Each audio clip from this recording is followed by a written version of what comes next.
السلام علیکم ورحمۃ اللہ وبرکاتہ۔ بسم اللہ الرحمن الرحیم۔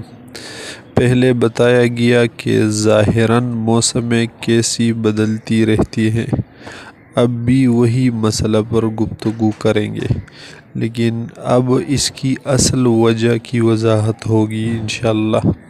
جس طرح گاڑی چلتی ہے تو اندر بیٹھے ہوئے شخص کو دکھائی دیتا ہے کہ باہر کی چیزیں درختیں وغیرہ چل رہی ہے، حالانکہ وہ اپنی جگہ پر ہے، یہ شخص خود چل رہا ہے۔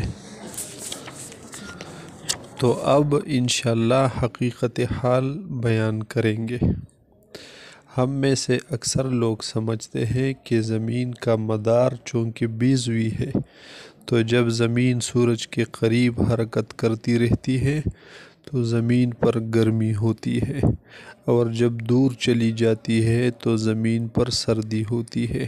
حالانکہ ایسا نہیں، بلکہ گرمی اور سردی یعنی زمین پر موسموں کا بننا زمین کے سورج کی طرف جھکاؤ کی وجہ سے ہے۔ زمین کا محور تقریباً 23.45 درجے جھکا ہوا ہے، تو یہ جھکاؤ اصل میں ان موسموں کے بننے کی وجہ ہے۔ جون کے مہینے میں شمالی نصف کرہ میں گرمی ہوتی ہے، اس لیے کہ اس وقت زمین کا شمالی طرف سورج کے سامنے ہوتا ہے، یعنی 21 جون کو سورج کی شعاعیں سیدھا خط سرطان پر پڑتی ہے۔ پس خط سرطان والے علاقے اور اس کے آس پاس ان دنوں میں بہت گرمی ہوتی ہے، اور ان دنوں میں اس شمالی نصف کرہ پر دن لمبے اور راتیں چھوٹی ہوتی ہے، اور ان دنوں میں قطب شمالی کے آس پاس علاقے یعنی منطقہ باردہ والے علاقے، ان پر مکمل دن ہوتا ہے، وہاں ان دنوں میں رات بالکل آتی ہی نہیں، یعنی وہاں غروب آفتاب بالکل ہوتا ہی نہیں۔ پھر 21 یا 22 جون سے زمین اپنے مدار میں حرکت کرتی ہوئی آگے بڑھتی ہے۔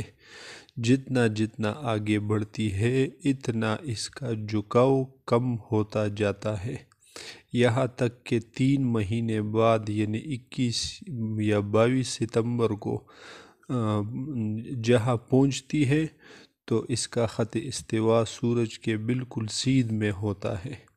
خط استوا والے علاقوں پر سورج کی شعاعیں سیدھا پڑتی ہے، اس کو اعتدال خریفی کہا جاتا ہے۔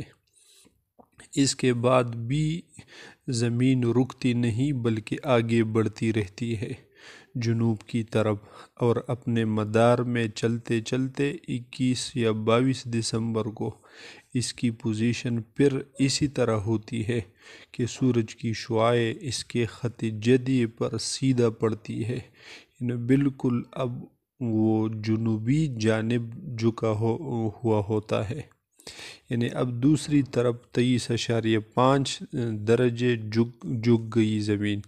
تو ان دنوں میں جنوب والے علاقوں میں گرمی ہوتی ہے اور شمالی جانب سرد ہوتی ہے۔ اسی طرح قطب جنوبی پر مسلسل دن ہوتی ہے، اور قطب شمالی والے علاقوں پر 6 مہینے کی رات ہوتی ہے۔ وہاں سے واپس ہونا یہی انقلاب شمس شتوی ہے۔ پھر 21 دسمبر سے شروع ہو کر اپنے مدار میں آگے بڑھتی ہے، تو آتے آتے 21 مارچ کو اس مقام پر پہنچتی ہے جہاں سورج کی شعاعیں اس کے خط استوا پر سیدھا پڑتی ہے، اسی کو اعتدال ربیعی کہا جاتا ہے۔ پھر اس جگہ سے آگے جب بڑھتی ہے تو پھر اس میں جھکاؤ پیدا ہوتا ہے، روزانہ آگے بڑھتی ہے اور روزانہ ہلکا ہلکا جھک جاتا ہے، یہاں تک کہ 21 جون کو اس میں 23.45 درجے جھکاؤ پیدا ہوتا ہے، تو خط سرطان پر سورج کی شعاعیں سیدھا یعنی بالکل عموداً پڑتی ہے، اور اسی کے ساتھ 1 سال مکمل ہو جاتا ہے۔ اسی طرح یہ اللہ کا نظام ہے، ایک محدود وقت تک اسی طرح چلتا رہے گا جب اللہ چاہے۔ تو پھر اس نظام کو لپیٹ کر ایک نیا نظام برپا کرے گا۔ اللہ تعالیٰ دونوں جہانوں میں ہمارے جولیوں کو خیر سے بر دے اور راضی ہو جائے، آمین۔ میل الشمس یا ڈکلینیشن آف سن۔ میل الشمس کو سمجھنا بھی فلکیات میں ایک اہم موضوع ہے۔ سورج کا آسمانی خط استواء سے یعنی دائرہ معدل النہار سے شمالاً جنوباً انحراف میل شمس کہلاتا ہے۔ میل شمس کو بغرض آسانی سورج کا عرض بھی کہہ سکتے ہیں۔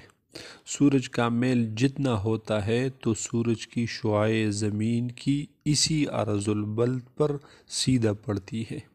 مثلاً 21 جون کو میل الشمس 23.45 درجے شمالی ہونے کا مطلب یہ ہے کہ سورج کی شعاع زمین کے 23.45 درجہ عرض البلد پر بسنے والوں پر عموداً پڑے گی۔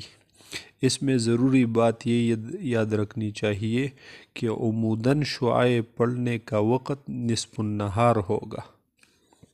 مثلاً مکہ مکرمہ کا عرض البلد 21.42 ہے اور سورج کا میل 27 مئی اور 16 جولائی کو 21.4 ہوتا ہے۔ پس ان دو دنوں کو نصف النہار کے وقت مکہ مکرمہ پر سورج کی شعاع بالکل عموداً پڑتی ہے۔